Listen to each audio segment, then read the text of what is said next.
ஐயா ஆத்மா வணக்கம்.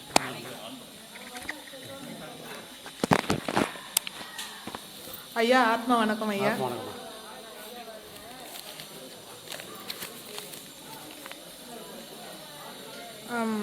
இதுக்கு முன்னாடி ஐயா கிட்ட கேட்டேன்.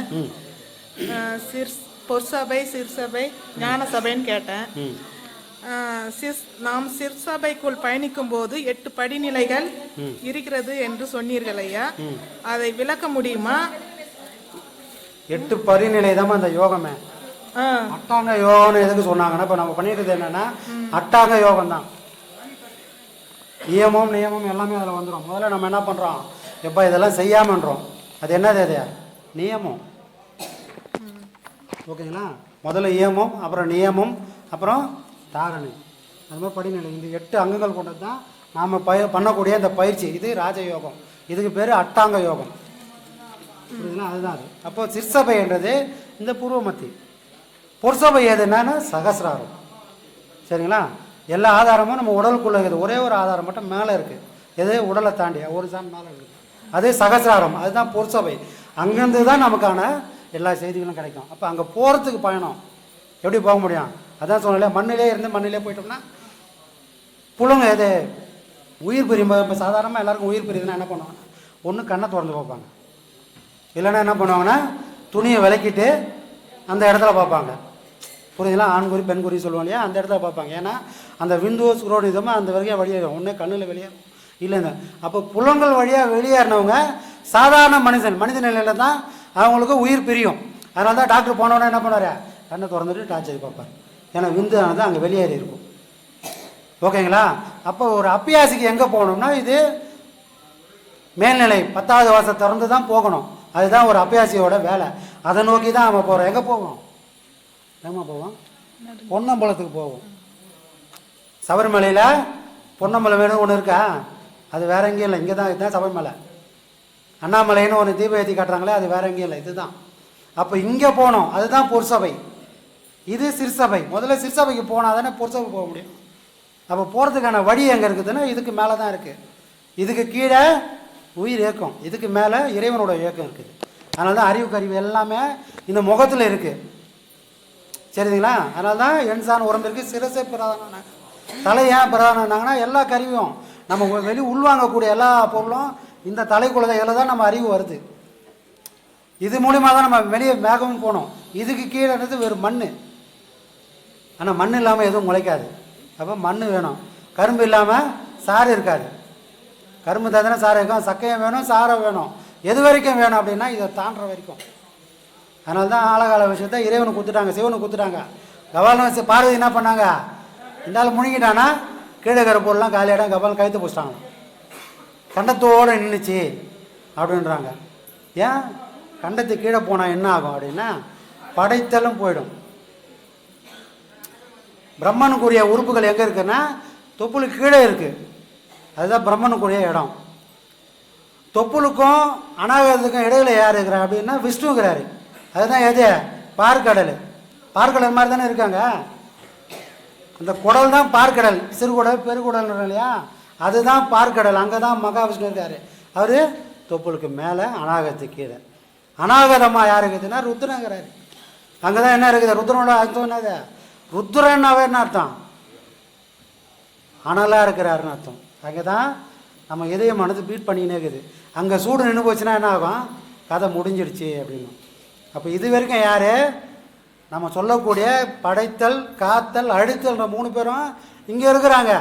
இங்கே யார் இருக்குது? இந்த உலகத்தில் இயக்கம் அப்படி தான் இருக்குது. இதை தாண்டக்கூடியவங்களுக்கு தான் யார்? மறைத்தல், அருளல் என்ற இடம். அப்போது இதுக்கு மேலே இங்கே காத்தல் இருக்காங்க, இங்கே அருளக்கூடிய இடம் இருக்கான். சதாசிவம், பரசிவம். இறைவன் இத்தனை பேர் 5 விதமாக இருக்கிறான். ஆனால் நம்ம 3 பேரை தான் பிடிச்சி வச்சுருக்கோம். 3 பேர் எங்கே இருக்கிறாங்க? இங்கே இருக்கிறாங்க. அப்போ இதுக்கு கீழே போனாங்கன்னா 3 பேரும் காலி. படைத்தலும் இருக்காது, காத்தலும் இருக்காது, அழித்தலும் இருக்காது. அப்போ உயிருக்கான வேலையும் இல்லை. அப்போ பார்வதி அம்மா ஏன் பிடிச்சாங்க? இது வரைக்கும் பிடிச்சது காரணம்னா இதுக்கு மேலே இறைவன் பார்த்துப்பான். இதுக்கு இறைவன் இல்லாமல் உயிர் மட்டும் நடமாட்டேங்குதுப்பா. அப்போ அங்கே போச்சுன்னா எல்லாம் அழிஞ்சிடும். அப்போ ஏன் கண்டத்தில் இறைவன் கண்ணங்கறியை தான் நான் ஏன் இருக்குதுன்னா கருப்பாக இருக்கிறாருன்னா இதுதான் காரணம். ஏன்னா இங்கே நம்ம தான் இருக்கிறோம். புரியுதுங்களா? ஒவ்வொரு விஷயங்களும் நம்ம சமயத்தில் நம்ம சொல்லி வச்ச பெரியவங்க சொல்லி வச்ச எல்லா விஷயத்துக்கும் ஒரு அர்த்தம் இருக்குது. அதை நாம் கொஞ்சம் சீர்தூக்கி பார்த்தோம்னா நமக்கு புரிய ஆரம்பிச்சிடும். புரியுதுங்களா? எல்லாம் உருவகப்படுத்தி தான் வச்சுருக்காங்க. ஏன்? வாசல் அங்கே தான் இருக்குது. அந்த இறைவன் அந்த ஆழகால விஷயத்தை எங்கே அடக்கினானோ அதுதான் வாசல். கீழே இருந்தால் அது மரணம், மேலே போனால் அது பிறவின்றதை தொலைக்கும். இதுதான் விஷயம். ஏன்? சதாசிவம் பிரம்மத்துக்கு போயிட்டோம். நம்ம பிறவின்றது கண்டிப்பாக அறுபடும். யாருக்கெல்லாம் அறுபடும்? அப்போ இங்கே பாடம் வாங்கிட்டோம், முடிக்காமல இறந்துட்டான், அவங்களுக்கெல்லாம் முக்தி அடையுமானா முக்தி அடையாது. ஆனால் எங்கே விட்டோமோ அங்கேருந்து ஸ்டார்ட் ஆகிடும். ரமணருக்கு அதுதான் நடந்தது.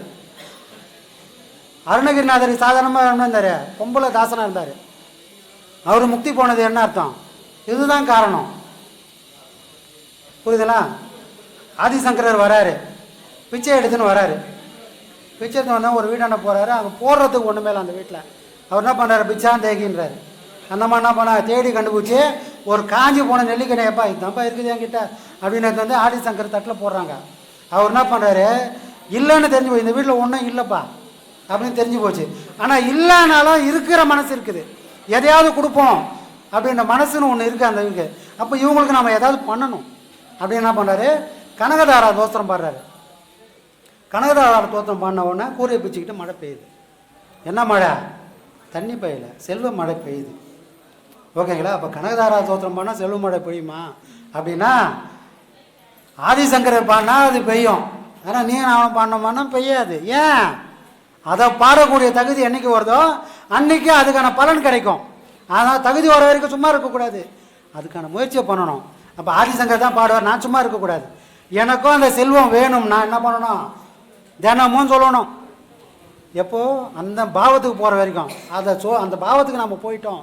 அந்த ஆதிசங்கரோட மனநிலை என்னைக்கு நமக்கு வருதோ அன்னைக்கு நான் சொன்னால் அது வரும், செல்லும் மழை அங்கே பெய்யும். அப்போ இங்கே சொல்லக்கூடிய விஷயங்கள்லாம் குரு சிஷ்யனை மேம்படுத்துறத நீ என்ன மாதிரி ஆகுன்றதுக்காக தான். குரு ஆசீர்வாதம் எதுக்கு? நீ என்ன மாதிரி எல்லாத்தையும் அனுபவி அப்படின்றதுக்காக தான். அப்போ எப்போ அதை நாம் அனுபவிக்கிறோமோ அப்போ குரு அடைஞ்ச எல்லாத்தையும் நாமளும் அனுபவிக்க முடியும். புரியுதுங்களா? ஐயா, நாம் பிறக்கும்போது கஷ்டப்பட்டு தான் பிறக்கிறோம், வாழும் போதும் கஷ்டப்பட்டு தான் வாழ்கிறோம், இறக்கும் போதும் கஷ்டப்பட்டு தான் இருக்கிறோம். இந்த பாதைக்கு வந்து உபதேசம் வாங்கி இந்த பாதைக்கு வந்து இறக்கும்போது கஷ்டப்படாமல் இறக்க முடியுமா? கஷ்டம்னு யாருமா சொல்லுவான்? கஷ்டம்னு யார் சொல்லுவா? ஒரு குழந்தை கஷ்டம்னு சொல்லலாம். ஏன்? அது அம்மா அப்பாவை நம்பி இருக்குது. அப்பா டியூஷன் ஃபீஸ் கொடுக்கல, என்னை சார் திட்டுறாரு, அதுக்கு அது ஒரு கஷ்டம். நான் கேட்டதை சமைக்க மாட்டேன்னு அம்மா கிட்ட போய் கேட்குது, அதுக்கு ஒரு கஷ்டம். ஏன்? அம்மா அப்பாவை சார்ந்து வாழுது, அதனால தானா? அப்போ ஒரு அப்பியாசி யாரை சார்ந்து வாரம்? அம்மா அப்பா சார்ந்த வாரம், அப்போ அடுத்தவங்களை சார்ந்த வாரம். அப்போ இந்த மாதிரி சார்ந்து வாழும்போது தானே கஷ்டம் வரும். இறைவனே கதியும் நம்ம போயிட்டோம்னா நமக்கு எங்கேருந்து கஷ்டம் வரும்? நமக்கு கேட்டதெல்லாம் கொடுக்கக்கூடிய வள்ளல். இருக்கிறதுலே பிச்சைக்காரன் யாரும் நாம தான். ஆனால் இருக்கிற செல்வம்லாம் யார்கிட்ட இருக்குது? அவங்ககிட்ட தான் இருக்குது. ஆனால் நம்ம அவங்ககிட்ட இருக்குதுன்னு தெரியாமல் நாம் என்ன பண்ணுறோம்? பிச்சைக்காரன் கடை ஃபுல்லாக தெரு ஃபுல்லாக இருக்கிற கடைகள்லாம் போகிற மாதிரியே நம்ம எல்லாருக்கிட்டையும் போகிறோம், ஐயா ஐயா ஐயான்னு போகிறோம். ஆனால் கடைசி வரைக்கும் நம்ம கேட்டது கிடைக்க போகிறதே இல்லை. ஆனால் அந்த கிடைக்க போகிறது இல்லைன்ற தெரியவே நமக்கு வரப்போகிறதும் இல்லை. எப்போ வரும்? கடைசி காலத்தில் வரும். அடடா தேடாமல் விட்டுட்டோம். ஏன்? அதுக்கு வர்றதுக்கான அறிகுறி அது கண்ணீர். ஒருத்தன் கடைசி காலத்தில் அழுகுறானா என்ன காரணம்னா வாழ தெரியாமல் வாழ்ந்துட்டாங்கன்னு அர்த்தம். மரணத்தை யார் ஒருத்தர் இயற்கையை ஏற்றுக்கிறாங்களோ அவங்க வாழ்க்கையை புரிஞ்சுக்கிறாங்கன்னு அர்த்தம். எதுக்காக நான் வந்தனோ அந்த நோக்கத்தை நான் நிறைவேற்றிட்டேன் அப்படின்னு ஒரு யாருக்கு தெளிவு வருதோ, ஒரு அப்பா அம்மா இருக்கிறாங்க, பொண்ணுக்கு கல்யாணம் பண்ணணும்னு பாடாப்படுறாங்க, அங்கே வாங்குறாங்க இங்கே ஓடுறாங்க எல்லாம் பண்ணுறாங்க. கல்யாணம்லாம் பண்ணி முடிஞ்சவொடனே அப்படி போய் ரிலாக்ஸாக உட்காருவாங்க. அந்த நிம்மதியே கல்யாணம் முடிகிற வரைக்கும் அவங்களுக்கு கிடைக்காது. புரியுதுங்களா? கல்யாணம் யாரும் பண்ணிக்கலாமா? நீங்கள் பண்ணிக்கலாமா? எப்போ உங்களுக்கு ரிலாக்ஸேஷன் வந்தது? கல்யாணத்துக்கு முன்ன வரைக்கும் அவங்களுக்கு வந்திருக்காது. ஆனால் கல்யாணம் தாலி கட்டி ஒரு ரிலாக்ஸாக உட்காரும் போது அப்பாடா நாம் சாதிக்க முடியாத ஒரு விஷயம் சாதிச்சிட்டோம் பாரு, ஒரு பெருமூச்சு விட்றாங்க பாரு. அது நீங்கள் காரணம் என்ன? செய்ய முடியாத அந்த விஷயம் செஞ்ச அந்த திருப்தி வரணும். ஆனால் வருமா? வாழ்க்கையில் வரவே வராது. ஏன்?